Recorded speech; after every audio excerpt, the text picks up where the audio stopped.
Hi, this is Dr. Peter Osborne, founder of Gluten Free Society, and today I have a great guest interview with one of our medical advisory board, Dr. Anna Cabeca. Dr. Cabeca, thank you so much for being with us today. Oh, it is a pleasure being with you. Thank you for having me. Can you share with our audience a little bit about your academic and clinical background? Absolutely, yeah. So I trained in osteopathic medicine and went to Nova Southeastern University in Miami at the time, is where it was located. It's now in Fort Lauderdale. And I trained at Emory University in Atlanta, Georgia, in gynecology and obstetrics. And I graduated that program, in 1999, and because I was a National Health Service Corps scholar, I came to an area in southeast Georgia, a small shrimping village called McIntosh County, Darien, Georgia, and had another office in the local larger town and live on St. Simon's Island. I was supposed to only have a 3-year payback, and I've been here now over 20-something years. And, so I learned a lot of small town medicine in this experience, and then went on to additionally train in functional medicine, integrative medicine, and anti-aging and regenerative medicine. So a lot of experience there. What takes an OB-GYN trained doctor down the path of looking at gluten as a potential agent in people's health issues? Well, definitely so many reasons, right? Gluten as an inflammatory agent, gluten as certainly as an obesogen, and for many reasons in working with hormone balance. So as I started really understanding more in functional medicine, as well as working with my own personal, my family's personal health issues, I really was able to create programs and follow programs with modified elimination diets, and then see what happens as people reintroduced gluten or kept it out of their diet. And so really found out that 99.99% percent of people really have an issue with gluten. And I think that's such an eye-opening realization for me that it really did change the way I spoke about medicine. I taught about medicine way back in 2010. I created a program. My first program online was called Women's Restorative Health, and in that it's completely gluten-free, and every program I've created since then has been completely gluten-free.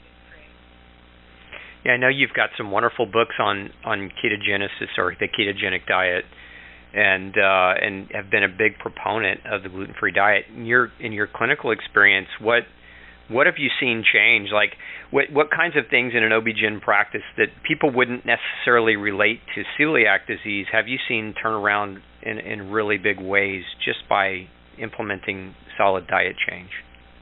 I tell you, when clients come in complaining of PMS, anxiety, difficulty sleeping, difficulty losing weight, loss of sex drive, hot flashes, hormone swings, any of those problems, the first thing, while I'm waiting for their lab work to come back, they're following a gluten-free program now called Keto-Green, and my, an alkaline base, very strongly with alkaline plant-based foods, and following a ketogenic protocol. So I call that my Keto-Green way. And when they come back in for their follow-up visit, over 90% of their symptoms are completely alleviated, and that's before I prescribe them anything. Wow, 90%. That's a profound difference. Mm-hmm. Have you had experience with women who have struggled with fertility issues, maybe couldn't have children, and then change of diet led to the ability to healthfully and successfully carry through a pregnancy? Absolutely, and even stemming from my life, when I was 39 in 2006, I was diagnosed, almost 40, I was diagnosed with early menopause and infertility. I failed round after round of infertility treatments at the highest injectable doses. Now remember, I trained also in with some of the best reproductive endocrinologists in the world at Emory University. And so I failed, and there was nothing left in my doctor's bag. But as a result of my own experience and my trials and traveling and learning additional healing modalities, I reversed the early menopause, reversed the infertility, and became pregnant naturally at age 41, delivering a healthy baby girl who is now 12 and, this preteen. It's amazing. And I'm 54 this year and got to keep my hormones balanced, right, Peter? Amen to that. Amen to that. And so with that, really recognizing how important and critical these dietary changes are. And another, big aspect too is dairy was another huge food sensitivity, not just in my life, but in my daughter's life. And so, eliminating gluten and dairy, and all my menus, all my recipes are gluten, dairy free. What do you say to colleagues, other OB-GYN professionals, other doctors that have not embraced the diet element? Because I know you could probably speak to this as well, your nutritional training in medical school versus your postgraduate research that you did on your own because you felt like you were missing something and there was more to it than just medicine. What would you say to your colleagues who kind of just dismiss gluten sensitivity and non-celiac gluten sensitivity out of hand? I say this, it doesn't hurt, right? Like just if your patient's struggling, give them a 3-week course of a gluten-free diet, gluten-free, dairy-free, Keto-Green diet, right? Give them this plan and just see how they do. Just see how they do. It doesn't hurt. You're not hurting them in any way by doing this. And in fact, as your patients do better and realize how much you care about all aspects of their life, that's the best word of mouth that you'll ever be able to get. So I think explaining it in that way is really it's a win-win for the doctor and the patient in recognizing this. And certainly there's skepticism because this is rolling out. It's not new, but it's new for many physicians. It's new for many who have had medical training.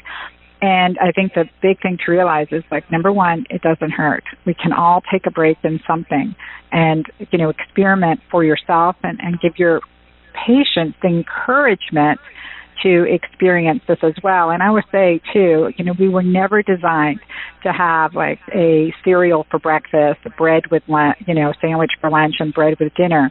The amount that we're having is dangerous, unhealthy for sure, and it's part of the obesity epidemic. So eliminating this, and especially as young as possible in our clients, makes a huge difference. And regardless, we do no harm by doing that. Now you've been doing this for well over 10 years, at least with diet change. Mm-hmm. And the reason I wanted to circle back around, because you're saying there's no harm in it, and I couldn't agree more. And I talked to most experts around the world on the topic, and they also agree with this, as there is no harm in changing your diet. But many experts, including some of the celiac foundations, are claiming that going gluten-free if you don't have celiac disease is actually harmful. So I just want to reiterate what you're saying, and you're saying there's no harm in going gluten-free. There's no nutrients that you can't get from a healthy Keto-Green style diet, gluten-free diet, that you would be missing if you were eating grains themselves. Absolutely true. And I'll go back to say, when I first started doing functional medicine, that was early 2004.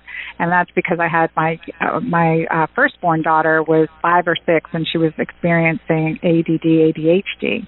And the prescription Adderall was unacceptable, or Ritalin, or whatever it was unacceptable. Within a couple of days, her personality completely changed.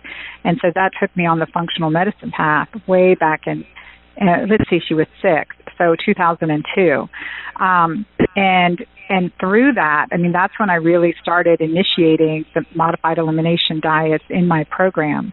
And in 2010, I created my own. But as early as 2002, 2004, I was working on this in my own family and then with my patients as well, once I had that additional functional medicine training.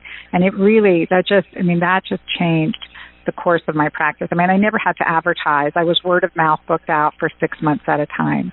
And just because patients are your best advertisement when they do well, and they feel like, I get the best care here than I've ever gotten anywhere. I get the best results here than I've ever gotten anywhere. And so working on this now for almost 20 years of experience in this realm, it is just profoundly different, the changes you make in the lives of your patients and how they, experience your care and knowledge and wisdom as a physician. Love it. I so many doctors that I've spoken to have a very similar story. It started in their own families, either personally or with somebody that they cared about, and that's what led them down the path to deeper research and diet change. Dr. Cabeca, thank you so much for, one, for being part of our medical advisory board, and two, for being here today. But three, let me ask you, where can people find more about your work and your research and what you've done? Yeah, so definitely my website, which is dranna.com, DRANNA.com, like dranna.com. I'm on Facebook at Dr. Anna C, Instagram at Dr. Anna Cabeca, and, definitely my books, The Hormone Fix and Keto-Green 16, are resources I think should be in the hands of everyone. Well, I'm into that. I've read them both, and they were both great books. And Thank you. Again, I appreciate you. I appreciate all the work that you've done to advance the power of diet change and the power of the gluten-free diet to get it into the hands of as many people as possible who are chronically struggling with illness and finding answers. So thank you. Thank you.